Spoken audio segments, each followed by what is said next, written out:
আজি আমাৰ এই ধৰ্মীয় পৰম্পৰা নীতি নিয়ম মতে পঞ্চতীৰ্থ তীৰ্থনগৰী হাজোৰ যি পৰম্পৰাগতভাৱে আমাৰ নিৰ্বাচন হয়, সেই আজি নিৰ্বাচন আজি সুদীৰ্ঘ 12 বছৰৰ মূৰত পুনৰ দেখা দিছে।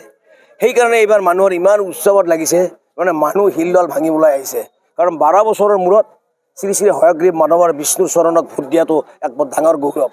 আৰু বিশ্বৰ ইতিহাসত এনেকুৱা এটা নাই যে আমাৰ এই মন্দিৰত আমাৰ ভোট দিব লাগে। আমাৰ মুছলিম সম্প্ৰদায়ৰ ভাইসকলৰো ভোটৰ অধিকাৰটো আছে। আৰু এইবেলি যথেষ্ট উৎসাহত এইবেলিও আমাৰ সৰ্বমুঠ 7জন প্ৰতিদ্বন্দ্বী হৈছে। এই 7জনৰ ভিতৰত আমাৰ 2জনেই ৰাখিব। আৰু ৰাইজে যাক ৰাখে, ৰাইজে যাক বৰ ভাল পায়, যাৰে জানে যে কৰ্মৰত বা কৰ্মত যে আগবঢ়া, সেই সময় হয়তো ৰাইজে ভোট দিব। ৰাইজেই ৰজা, ৰাইজেৰ অবিহনে ইয়াত কোনেও একো কৰিব নোৱাৰে। আৰু এই যিটো পৰম্পৰা আমাৰ, এই পৰম্পৰাটো বৰ সাংঘাতিক পৰম্পৰা। ইয়াত সকলোৰে ইন জেনেৰেল ভোট নাই।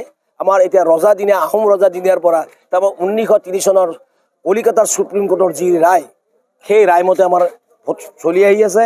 ইয়াত 10জন আজীৱন সদস্য, তেওঁৰ ভোট নহয়। আৰু বৰদেউৰী সমাজৰ পৰা 3জন লাগে, তেওঁলোকৰ ভোটৰ মাত্ৰ 250। কিন্তু আমাৰ সেৱায়তসকলৰ 4,500ৰ ওপৰত ভোট আছে। আৰু তাৰ মাজত মাত্ৰ 2জন ভোট আজি ৰাইজে চিলেকশ্যন কৰিব। সেয়া ৰাইজৰ হাতত মেলি দিছোঁ। ৰাইজে যাক ভোট দিয়ে সেয়ে হয়তো আহিব, এই অনুষ্ঠান চলাব। আৰু সেয়ে হয়তো কিবা উন্নতি কাম কৰিম বুলি হয়তো মনত দৃঢ়তা লৈ পেলাই গোটেইকেইজন পাৰ্টীয়ে ইয়াত থিয় হৈছে। আৰু ৰাইজে বিচাৰ কৰি তাৰপৰাই হয়তো যোগ্যজনক মানে প্ৰতিষ্ঠা কৰিব।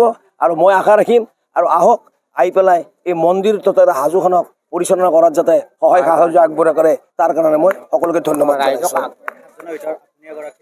হয়, 7জনৰ ভিতৰত মই ইতিমধ্যে 12 বছৰ উকলি গৈছে মোৰ। মই 12 বছৰ অতিক্ৰম কৰিছোঁ। মই 12 বছৰে চলাইছোঁ।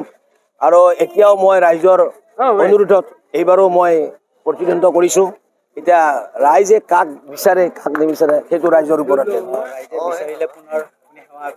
হয়, যদি ৰাইজে মোক ভাবে ভাল বুলি ভাবিছে, মোক যদি 12 বছৰ কৰ্মত যদি তেওঁলোক সন্তুষ্ট হৈছে, নিশ্চয় তেখেতসকলে হয়তো মোক বিচাৰিব। আৰু যদি বিচাৰে ময়ো পূৰ্ণৰূপে আগৰ নিচিনাকৈ কাম কৰিম বুলি মই দায়বদ্ধ।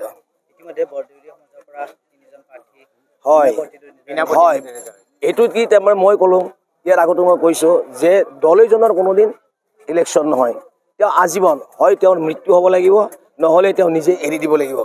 আৰু বৰদেউৰীৰ পৰা যি 3জন হয়, তেওঁলোকে সদায় চিলেকশ্যন কৰি দিয়ে। কাৰণ তেওঁলোকৰ ভোটাৰ মাত্ৰ 200 ভোটাৰ। 200 ভোটাৰে বহি মেলি তেওঁলোকে এখন ৰাজহুৱা মিটিং কৰি তাত তেওঁলোকে 3জন সদস্য বাছি দিয়ে। মৰ্ণাকুছি আৰু নকুছিৰ পৰা এজন দিয়ে, 5 গাঁও আৰু বৰগাঁৱৰ পৰা এজন দিয়ে, আৰু আমাৰ হাজো মন্দিৰৰ ওচৰৰ পৰা এজন নিৰ্বাচিত কৰে। আৰু সেইকাৰণে তেওঁলোকৰ কোনোদিন নিৰ্বাচন নহয়। আমাৰ যিহেতুকে 4,500 ভোটাৰ, ইয়াৰ পিছত হয়তো 7,000 হ'ব। গতিকে এই ভোটাৰবিলাকৰ ভিতৰত আমাৰ প্ৰতিদ্বন্দ্বিতা হয়। আৰু সকলোৱে মন্দিৰত সেৱা আগবঢ়াম বুলি এটা হয়তো সকলোৰে ইচ্ছা আছে যে হয়গ্ৰীৱ মাধৱ মন্দিৰত বিষ্ণুক আমি সেৱা কৰিম। আৰু সেৱা আগবঢ়াৰ মনোৰে প্ৰতিজন ব্যক্তিয়ে আজি 7জনে ইয়াত প্ৰতিদ্বন্দ্বিতা কৰিছে। তাৰ ভিতৰত 7জনৰ ভিতৰত আমাক 2জনেই লাগিব।